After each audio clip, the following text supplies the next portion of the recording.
Hello, আসসালামু আলাইকুম। আমি আজকে একটা নিউজ দেখছি, দেখে আসলে তখনই কথা বলতে চাইছিলাম, কিন্তু আসলে তখন সম্ভব ছিল না। তাই এখন দুইটা কথা বলি একটু শর্ট করে, ঠিক আছে? কলকাতা থেকে আপনার ডাক্তাররা আপনার বাংলাদেশি ডাক্তারদের চিকিৎসা করবে না বলে এই মর্মে গত 15-20 দিন আগে একটা মানে কোনো কিছু একটা জারি করছিল, হয়তো বা লিখিতভাবে বা মানে হোয়াটএভার একটা মিছিল ছিল। তো এনিওয়েজ আমি বলি, সেটা হচ্ছে যে ওরা বলতেছে যে আমরা যেন বাংলাদেশের মানুষকে ওরা ট্রিটমেন্ট দিবে না। ঠিক আছে, ভালো কথা দিয়েন না। আমরা তো ভাই আপনাদের ট্রিটমেন্ট নেওয়ার জন্য বইসা আছি, আমরা মরে যাচ্ছি না। আর আপনাদের দেশ ছিল তার কোনো দেশও নাই, অ্যান্সার দিয়ে দিলাম। 2 নম্বর, আপনাদের কিছু কিছু হসপিটাল, হ্যাঁ, এই জিনিসগুলো যেমন আপনার পিয়ারলেস হসপিটাল, হ্যাঁ, তারপরে আরবি হসপিটাল, এই ধরনের একটা কিছু, তারপরে ফিজা, ঠিক আছে, এই হসপিটালগুলোতে গত 1 সপ্তাহ থেকে 10 দিনের মধ্যে আপনার বাংলাদেশি মেডিকেলের অনেকেরই অস্ত্রোপচার করার কথা ছিল। যেমন পিয়ারলেস হসপিটালে গত 1 সপ্তাহে, গত আপনার এই যে এই শনিবার থেকে, এই সপ্তাহ শনিবার থেকে আজকে 2রা ফেব্রুয়ারি, সরি 2রা ডিসেম্বর 2024, এই বছরে এই এই এই এই ইয়া থেকে আপনার এই যে রেজিস্ট্রেশন করার কথা ছিল। ঠিক আছে, গত সপ্তাহ থেকে রেজিস্ট্রেশন করার কথা ছিল, এই সপ্তাহ থেকে যাওয়ার কথা ছিল। কিন্তু ওরা অবাক হয়েছে যে আসলে না, মানে রেজিস্ট্রেশনের জন্য ওদেরকে কেউ কোনো ফোন কলই দেয় নাই বাংলাদেশ থেকে, বুঝছেন? তো ওদেরকে কোনো ফোন কলই দেওয়া হয় নাই। তো এখন বুঝেন ভাই আমরা কেমন জাতি, বুঝেন ভাই। হ্যাঁ, তবে আপনাদের যে ওই যে মেডিকেলের যে মানে স্বাস্থ্য মন্ত্রণালয় থেকে সম্ভবত এই ব্যাপারটা নিন্দা জানাইছে। ভাই আপনারা ডাক্তার মানুষ, এত বোকা কেন? আপনারা ডাক্তার তো শিখছেন, ডাক্তারি শিখছেন যে আপনারা কি করবেন, মানুষের সেবা করবেন, তাই না? মানুষের সেবা করার জন্য আপনারা ডাক্তার শিখছেন। হ্যাঁ, উনি যে কথাটা বলছে আপনাদের, এই যে আপনাদের স্বাস্থ্য মন্ত্রণালয় থেকে সম্ভবত কেউ একজন ব্রিফিং করছে, উনি উনি আবার এই কথাগুলো বলছে। ভাই উনি বলছে যে আমিও বলি যে ডাক্তার হয়েছেন না, ডাক্তার হওয়ার আগে তো মনে করেন যে কাইটা চিরা মনে করেন যে ডাক্তার হয়েছেন। আপনাদের হৃদয়তে এত পাষাণ হওয়ার কথা না। আপনাদের দেশে আমরা কোনো দিনই যাবো না চিকিৎসা নিতে, গ্যারান্টি দিলাম ভাই, গ্যারান্টি ওয়ারেন্টি দুইটাই দিলাম আপনাদের। ঠিক আছে, এই যে রুগী পান না, মনে করেন যে আজকে মাথায় হাত দিয়ে বসে রয়েছেন, তো হসপিটালের অবস্থা খুব ভয়াবহ খারাপ। আসলে বাংলাদেশ যে কি একটা জিনিস, এটা মনে করেন আস্তে আস্তে বুঝবেন। হাসিনা থাকতে তো বুঝেন নাই আপনারা ভাই, যারা মানে যারা আমাদের মতো বড় হয়েছেন আস্তে আস্তে, তার হাসিনা থাকতে বুঝেন নাই যে এই বাংলাদেশ কি জিনিস, বাংলাদেশের মানুষ কি। এখন আস্তে আস্তে আপনারাও বুঝবেন, ঠিক আছে? তো হসপিটালের কথা বলি, হসপিটালগুলোর অবস্থা এরকম হয়েছে যে ওরা রীতিমতো মনে করেন যে মানে এখন অনুশোচনা করতেছে, অনুশোচনা করতেছে।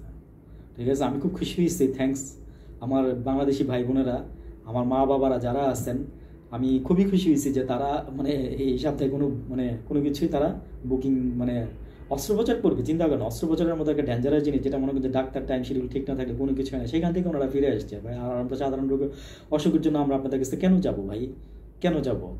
ভাই একটা কথা বলি শুনেন, আমরা কিনতে যাই, আমরা বেচতে যাই নাই কিন্তু। আর আপনারা যারা কিনতে যায় তাদের সাথে এমন ব্যবহার করেন, মনে হয় কি জানেন, যে বাংলাদেশের মানুষ হচ্ছে কুত্তা বিলাই, আর আপনারা হইতেছেন মনে করেন যে মানুষ। আসলে তো আপনারা মানুষই, আমাদের মতোই মানুষ, কিন্তু কি বলবো যে মনুষ্যত্ব বোধ মনে হয় আপনাদের মধ্যে। আমি সবাইকে বলতেছি না, কিছু কিছু মানুষের, ইন্ডিয়ান কলকাতার মানুষ আছে যে, বা মানে ইন্ডিয়ান মানুষ কলকাতার মানুষ আছে, মানে বাংলাদেশে এটা খুব বেশি একটা নাই। বাংলাদেশে এই যে হিন্দুদের মধ্যে, আমি তাদের মধ্যে, আসলে তারা তো আমাদের সাথে মিশে, আমাদের সাথে মিশে তারা আমাদেরকে চিনে, জানে, আমাদের মনোভাব জানে। আমরা অনেক স্মার্ট, ঠিক আছে, আমরা অনেক স্মার্ট। ক্রিটিসাইজ করতে পারেন, আমার কোনো সমস্যা নাই তাতে ভাই। আপনারা হিন্দুরা ক্রিটিসাইজ করতে পারেন, আপনারা কথা বলতে পারেন, নো প্রবলেম। আমি ভাই সত্যি কথাটা বলবো, যে বললাম আমরে আম জামরে জাম বানাই দিলেই আপনি মনে করেন যে আমি খায় ফেলাবো না, ঠিক আছে? সো যাদের ব্রেন আছে, যাদের মেধা আছে, তারা ঠিকই বুঝে, ঠিক আছে ভাই? রাগ করেন যাই করেন, আপনাদের ধারস্থ কিন্তু আমরা না। হ্যাঁ, আমরা আনতেছি, আপনারা দিচ্ছেন এখনো, তাই আমরা আনতেছি। এই যে মনে করেন যে এখনো পেঁয়াজ দিচ্ছেন, ডিম দিচ্ছেন, আমরা আনতেছি, কিন্তু আমরা কিন্তু পাকিস্তান থেকেও আনতেছি। আস্তে আস্তে আমরা আপনাদের কাছ থেকে আনবো না, এটাও সত্যি কথা। ঠিক আছে, আস্তে আস্তে আমরা আনবো না। এবং দেখছেন না, গত যখন ইন্ডিয়া বয়কট করছে, ইন্ডিয়ান আন্দোলন মানে পণ্য বয়কট করছে, তখন কি হয়েছে? ঠিক আছে, এই যে মনে করেন যে বাংলাদেশে আমরা যখন বলছি যে একটা হিন্দু ভাইয়ের দোকান থেকে আমরা কিছু কিনবো না, ভাই তখন কিন্তু মোটামুটি সব কিছু ঠান্ডা হয়ে গেছে, বুঝেন? পেটে ভাত না থাকলে কিন্তু ভাই রাজনীতি হয় না। হ্যাঁ, পেটে ভাত না থাকলে কথাও মুখ দিয়ে আসবে না, ঠিক আছে? উচিত কথা বা নীতি কথা যাই থাক, কোনো কিছু আসবে না, ঠিক আছে? সো এটাই আর কি, যে আসলে ভাই শান্তিতে থাকেন, মিলেমিশে থাকেন। আমরা হয়তো বা আমার কেউ গালি দিতে পারে যে হিন্দু মুসলিম ভাই ভাই আমি কেন বলতেছি, ভাই সবার উপরে মানুষ সত্য, এটা আমি জানি। এক সৃষ্টিকর্তায়, আমার বিশ্বাসে এক সৃষ্টিকর্তা মানুষ বানাইছে, ওনার বিশ্বাসে হোয়াট এভার আমার কোনো আসে যায় না, ওনার বিশ্বাসে কি আছে আমার সৃষ্টিকর্তা। এই জন্য আমি বলি যে মানুষ আমরা সবাই একই জাতি, আমরা একই ভাই।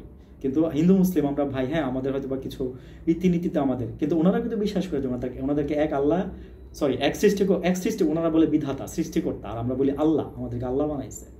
তো এখানে কোনো তফাৎ নাই, উনি ওনার যুক্তি দিয়ে বুঝে নেয়, আমি আমার যুক্তি দিয়ে বুঝে নিই, ঠিক আছে ভাই। আমরা এই দেশে, আমরা বাংলাদেশে হিন্দু মুসলিম ভাই ভাই, ঠিক আছে। আমরা ইন্ডিয়াতে আপনারা আমাদেরকে বয়কট করেন, কোনো সমস্যা নাই, আমরা আপনাদেরকে বয়কট করতেছি, ঠিক আছে ভাই। ভালো থাকেন, আসসালামু আলাইকুম, আল্লাহ হাফিজ।